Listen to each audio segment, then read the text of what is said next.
ሳራን ለማግኘት ራሷን ከባድ ችግር ውስጥ ዛሬ ደግሞ እጅግ በጣም ከባድ ነገር ተፈጠረ ማለት ነው። እንግዲህ አባወራው ቀስ ብሎ ወንድሙ ክላስ ሲሄድ ምስቱና ወንድሙ እየማገጡበት ከስንት ዓመት በፊት የጀመሩትን ነገር ገና ዛሬ አያቸው ማለት ነው። ከዛ ጭንቅላቱን ሊፈነዳ ነው የመጣው። ስሜቱን ንዴቱን ሊቆጣጠር በተአምር አልቻለም ማለት ነው። ራሱን እስከ መሳት ድረስ ነው የደረሰው። ሁለቱም ውሽሞች ደግሞ እንግዲህ እንዴት እኔን ካድከኝ በአዲሷ ሴቷ ታክታኛለህ ስትል እሱ ደግሞ በስነ ስርዓት እያሳመነ ነው። ማሳመን ችሎታም አለው በነገራችን ላይ እና ይኸውልሽ ውዴ እኔ እኮ በጣም ነው የምወድሽ፣ ግን አንቺ እያናደርሽኝ ነው። እኔ እስከ ዛሬ ድረስ የማደርጋቸው ነገሮች በሙሉ ለእኔና ለአንቺ ስል ነው። አንቺ ግን የኔን ውለታዎችን ውጤቶችን በሙሉ ገደል እየከተትሽብኝ ነው ሲል እሷም ደግሞ እኔ ያንተ እቅፍ ውስጥ ከኔ ውጪ ማናቸውንም ማያት አልፈልግም ስትለው እሱ መልሶ ምን ይላታል? እኔም እኮ ፈልጋለሁ ግን ሁኔታዎቹን ለማስተካከል ማስመሰል ነበረብኝ ይላታል። እንግዲህ አባወራውን በጣም አዝኖና ከፍቶት ወደ ሳራ እህት ክላስ ይሄዳል ማለት ነው። እሷም እንግዲህ በደስ በሚል ሁኔታ ነው የተቀበለችው። ምንድነው የሆንኩ አድናን ምንድነው ብላ አጽናናችሁ፣ አቀፈችው ምናምን። ከዛ እሱም እንግዲህ ተናገረ ማለት ነው። ምስቴ ከወንድሜ ጋር ስትማግጥ በአይኔ በብረቴ አየው አላት ማለት ነው። እሷ ደግሞ ከዚህ በፊት ታውቀዋለች ሁሉንም ነገር የአድናን ወንድም እንደሚራመድም ታውቃለች። እሷ ግን ችግሯ የሳራን ጉዳይ ብቻ ነው የምታስበው፣ የሳራን ብቻ። ከዛ አድናን አይዞህ በቃ እሺ ተረጋጋ ምናምን ትልና አድናንን ስታቅፈው የሆነ የተለየ ስሜት ተሰምቶታል ማለት ነው። በእርግጥ አድናን ከዚህ በፊትም እሷን ወዷታል ማለት ነው። በጣም ነው ደስ የሚል ስሜት ውስጥ ነው የገባው ማለት ነው። ከዛ በኋላ በቃ አይዞህ ምናምን አለችው። እሱም ደግሞ በጣም ማልቀስ እንደ ህፃን መሆን ጀመረ። እንዴት ምስቴ ናት ያልኳት ሴት በዛ ላይ ልጅ ልትወልድልኝ ነው ብዬ በጉጉት የጠበቅኳት ሴት እንዴት ታደርጋለች ምናምን። ይኸውልህ አድናን ብዙ አንተ ማታውቃቸው ነገሮች አለ። ከዚህ በኋላ ሁሉም እውነታው በየጊዜው ታዋለህ፣ ተረጋጋ ትላለች። በዚህ በኩል ደግሞ ሁለቱም ውሽሞች እንግዲህ አለም ዘጠኝ ነው ብሎ እየተነጋገሩ ነው። በዚህ በኩልም እንግዲህ አድናንን አረጋገችው። ከዛ በቃ ሂድ ወደ ክላስ ብላ እሷም ተኘች ማለት ነው። በዚህ በኩል ደግሞ እነዚህ ሁለቱም ምሽት ላይ እንግዲህ እያወሩት ነው። ይችን ሴትዮዋን እንዳትቀርባት ትላለች። የምር እሷን ወዳታል እንዴ? ኧረ በጭራሽ እኔ ካንቺ ወደ ውጪ ይላታል ማለት ነው። ግን እሱ አድናንን ለመበደል ብቻ ብሎ ነው ሴቶች ላይ እየተጫወተ ያለው ማለት ነው። በነገራችን ላይ ይችንም አይወዳትም ያችንም አይወዳትም፣ የአድናን ወንድም ማለት ነው። ግን እሱ ፉክክሩ ከማጋ ነው? ወንድሙ ላይ ነው የሚፎካከረው። አድናን ላይ ብቻ ነው እሱ ደስተኛ እንደሚሆን አይፈልግም ማለት ነው። በቃ ቻው ቻው ተባብሎ ወደ ክላሷ ሄደች። ያቺም እንግዲህ አድናንን ካጽናናች በኋላ ይህንን ነገር በፍጹም እነሱ ማወቅ የለባቸውም። ከዚህ በኋላ በጣም ብዙ እውነታዎችን ትጋፈጣለህ። ስለዚህ ሂድ ትለዋለች። ከዛ ክላስ ላይ ጠዋት ላይ ከቤት ሊወጣ እንትን ይላል። ምስቱ እንግዲህ የት ነው የምትሄደው? ከዚህ በፊት ለእኔ ሳትናገር የትም ሄዳ አታውቅም። አድናን ምንድነው የሆንከው? ውዴ ማሬ ፍቅሬ ሆዴ ጋልቤ ቅርብጥሴ ብርጥሴ ትላለች። እባክሽን ከፊቴ ዞር በይልኝ፣ እኔ ማውጣት ብቻ ነው ምፈልገው ይላታል። ቁርስ ራሱ አልተበላም። በጣም ጠዋት ነው ሰዓቱ ማለት ነው። ዞር በይልኝ በጣም አስከፋሻለሁ፣ ልመታሽ እንኳን ራሱ እችላለሁ፣ በጣም ዞር በይልኝ። እሺ ንገረኝ ምስትህ እኮ ነኝ ንገረኝ ትላለች። ከዛ እሱም በጣም የምወደው ሰው ማምነው ሰው ከራሴ በላይ የማምነው ሰው ካደኝ ይላታል ማለት ነው። ካደኝ እኮ ነው ያልኩሽ አልተሰማሽም? ተሰምቷል። በዚህ ዘመን እኮ ሰውን ማመን አይቻልም። ገባክ? ታዲያ ማንን ልመን? ሰውን ሳላምን እኔ ማንን ልመን እያልኩሽ ነው ይላታል ማለት ነው። እሱም እኮ በዚህ ዘመን ከባድ ነው፣ ሰውን ማመን ማለት በጣም ከባድ ነው፣ ሰው በጣም ተቀይሯል ምናምን ትላለች። በይ አሁን ከፊቴ ዞር በይልኝ ይላታል። እሷም ዞር ልትል አልቻለችም ማለት ነው። በሌላ በኩል እንግዲህ የሳራ እህት በጣም ተጨናንቃለች፣ ሀሳብ ውስጥ ገብታለች። አሁን ለእህቷ ነው ወይስ ለዚህ ሰውዬ ነው ለአድናን ነው ማሰብ ያለባት? በጣም ጭንቀት ውስጥ ገብታለች ማለት ነው።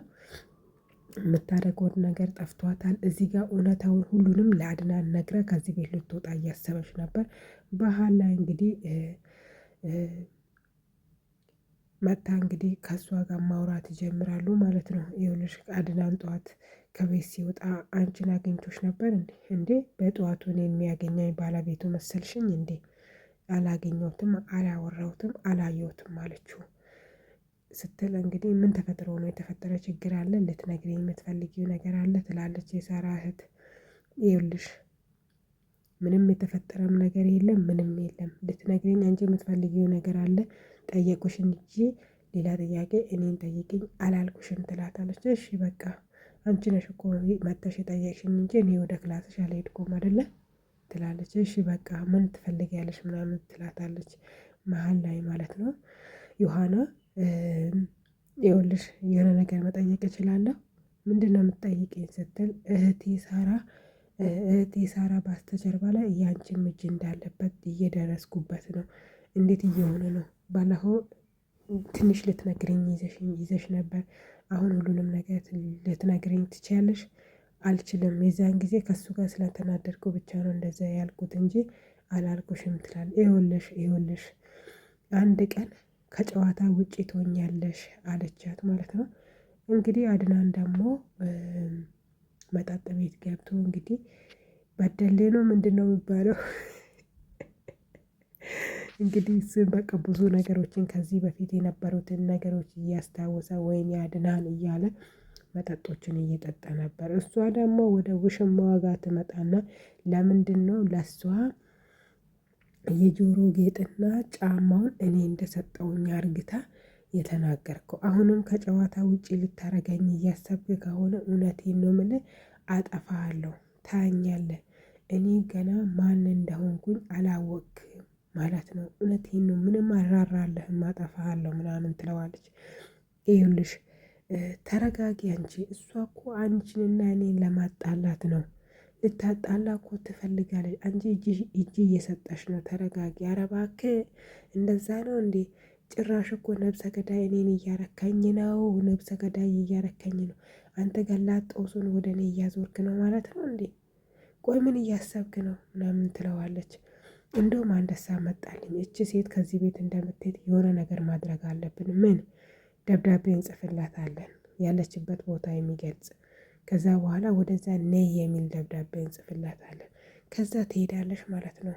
አረ ከባድ ጥርጣሬ ውስጥ እንደምትገባ እያደረግ ነው። ቢቀርስ እያለ ከዛም እሱ ወደ ሳሎን ሲመጣ የሳራ እህት ሳሎን ላይ ቁጭ ብላ አድናን ስላልመጣ በጣም ተጨንቃ ነበር። ይኸውልሽ ውዴ እንዴት ነሽ? ይኸውልህ ሰውዬ ውዴ ምናምን እያልክ አትቀበጣጥርብኝ። እኔ ማውራት ከአንተ ጋር አልፈልግም እያልኩ ነው። ስለዚህ ተዋኝ ብያለሁ፣ ተዋኝ ትለዋለች።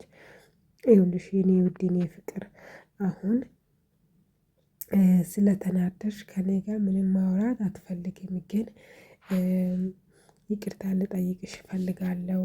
እንደዚህም ደግሞ ከኔ መራቅ የለብሽም ብዬ ነው ማስበው። እሺ አሁን ስለተናደድሽ የፈለግሽውን ነገር ማውራት ትችያለሽ ምናምን ይላት።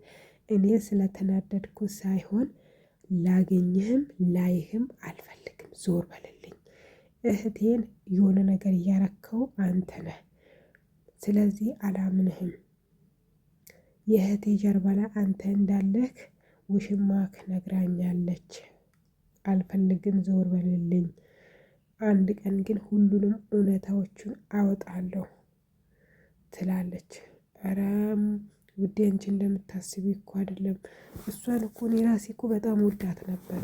እንደዚህም ደግሞ ከእሷ ፍቅር ራሱ ይዞኝ ነበረ ምናምን እንደዛ ነው። እህቴን ስለምትወድ ነው አሁን እኔን የወደድከኝ እንዴ? ትለዋለች። እንደዛ አይደለም፣ ይሄ በቃ እንደ ጊዜው የሚመጣ ሀሳብ ነው ምናምን ትለዋለች። ከዛ ወደ ወጥ ቤት ወይም ኩሽና ይገቡና ሁለቱም መነጋገር ይጀምራሉ። ሁሉንም ነገር ሊደርሱበት ነው። አድናን ጠዋት ሲወጣ አመናጭቆ ወጥቷታል። እችም ደግሞ ስር መሰረቱን እያለች ሳራ የሄደችበት ቦታ ልታውቅ እንደሆነ እነሱም በጣም ፈርተዋሉ። ስለዚህ ይህንን የደብዳቤ ጉዳይን ማፋጠን አለብን ብሎ ሁለቱም ደብዳቤውን ጽፎ የእሷ በር ላይ ያስቀምጣሉ። እሷም በሩን ክፍት ታሪክ ደብዳቤውን ስታነሳ ሳራ እንደላከች የሚያሳይ መረጃ ነበር። አንብቢው ቶሎ በይ አንብቢው ምናምን አሏት። እሷን ከፍታ አነበበችው። ስታነብም ለአድናን ምስጋና እንደዚህም ደግሞ በጣም መልካምና ጥሩ ሰው ነበርክ ምናምን የሚለውን ነበረ። ከዛን በጣም ደስ አላት። በደስታ ብዛት እንግዲህ ጠላቷን ነው ያቀፈችው ማለት ነው። በደስታ ብዛት ጠላቷ ናት እንግዲህ ዮሐና ማለት ለእሷ ጠላት ናት። ስለዚህ በቃ ሳታስበው በቃ ተንጠለጠለችባት ማለት ነው። እሷም ደግሞ በጣም እየተጸየፈቻት ነበረ ዮሐና። በስተመጨረሻ ማሳካ ነው። ተመስገን ከዚህ በኋላ ከዚህ ቤት ውልቅ ብላ ትሄዳለች ማለት ነው ብዬ ተስፋ አረጋለሁ ብሎ እያሰበ ነበር። ውልቅ ብሎ መሄድ እኔ ራሴ ፓርቱ እዚህ ጋር ስደርስ የምርም ትሄዳለች ብዬ አስቤ ነበር። ግን በስተመጨረሻም የደብዳቤው ነገር ሌላ ጣጣ ይዞላቸው ነው የመጣው ማለት ነው። ደብዳቤ አይመሳሰልም። ከዚህ በፊትም እነሱ ራሱ ልኮ ነበረው መጀመሪያ የጻፈው እሱ ነው። አሁን የጻፈችው ደግሞ እሷ ናት ማለት ነው። ስለዚህ ደብዳቤው አይመሳሰልም ጽሁፉ ማለት ነው። በስተመጨረሻም በዙ ኬዝ ሌላ ነገር ነው የተፈጠረው ማለት ነው። ከዛ በኋላ እሷ ወደ ክላሱ ትሄዳለች። እሱ ተከትሎ ሄዳ አሁን ምን አሰብሽ? ወደ እህትሽ ፍለጋ ልትሄጂ ነው ወይስ ምን እያሰብሽ ነው እንዴ? እኔ እኮ እዚህ ቤት ምቆየው ብቸኛው እህቴን ፍለጋ ብቻ ነው። ድሮ እዚህ ቤት ምን ያስቀምጠኛል? ሄዳለሁ እንጂ እሷ ያለች ያለሁበት ቦታ ያለችበት ቦታ ሄዳለሁ ችግር የለውም ምናምን ትላለች። ግን ትንሽ ብትረጋጋ አይሻልም? እንደዚህም ደግሞ እኔን ይቅርታ አትጠይቅኝም እንዴ ይላታል።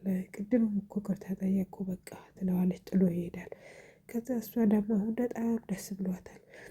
ተመስገን እዚህ ቤት ብዬ በመቆያቴ ትንሽ ለውጥ አግኝቻለሁ ምናምን እያለች ነበር። እንግዲህ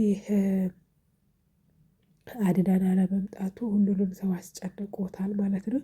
ምን እየሰራሽ ነው በዚህ ሌሊት? እንዲህ አድናን እኮ አልመጣም እንዴ? ምስቱ እኔ ነኝ ወይስ አንቺ ነሽ ምስቱ? እኔ ራሱ ያልተጨነቁለትን እኮ አንቺ ተጨነቅሽ እኮ። ሂጂ ተኝ በቃ እኔ እጠብቀዋለሁ አያሳስብሽ እያለች መጣ አድናን። ሰክሯል ራሱን አያውቅም። አንቺ ውሻ ባለጌ ዞር በይ ከፊቴ፣ ዞር በይ እኮ ነው ያልኩሽ፣ ዞር በይ ብዬሻለሁ። አድናን ይኸውልህ ተረጋጋ፣ ዝም በል ተረጋጋ። አንቺ መልካም ሴት ነበርሽ፣ ያንቺን ነገር አልሰማም ብዬ የዚችን ነገር ሰማው ብዬ ነገሮችን አበላሻው እያለችም እሷ እንግዲህ እንዴትም አርግታ ወደ ክላሷ ይዛ ትሄዳለች ማለት ነው። ክላስ ላይ ይዛ ከሄደችው በኋላ አልጋው ላይ ልታስቀምጥ ስትል እንግዲህ ይዟት ይወድቃል ማለት ነው። አልጋ ላይ እሱ ሰክሮ ስለነበረ ነው በእርግጥ። ከዛ እባክህ ልቀቀኝ፣ እኔ ይሄ የተከበረ የባለ ትዳር አልጋ ነው፣ እባክህ ልቀቀኝ ምናምን እያለች ነበር። በነገራችን ላይ በዚህ አጋጣሚ ወፍራም ወንዶች ስፖርት ስሩ፣ ስፖርት ስሩ። እውነት በጣም ያሳፍራል። ስፖርት ስሩ እና ከዛ በኋላ ወደ ውሽማዋ ጋር ትሄድና ያለውን ነገር ማስረዳት ትጀምራለች ማለት ነው። ይህ ሁሉ ሲመጣ ምራቅ ተፋብኝ ባለጌ ያለኝ ምናምን ምናምን ብላ ያለውን ነገር ሁሉንም ስትናገር እሱ ደግሞ አይሆንም፣ በጭራሽ አይሆንም፣ በታምር አይሆንም፣ ምንም ነገር አላወቀም በይኝ እያለች ነው። አላወቀም በይኝ አይሆንም።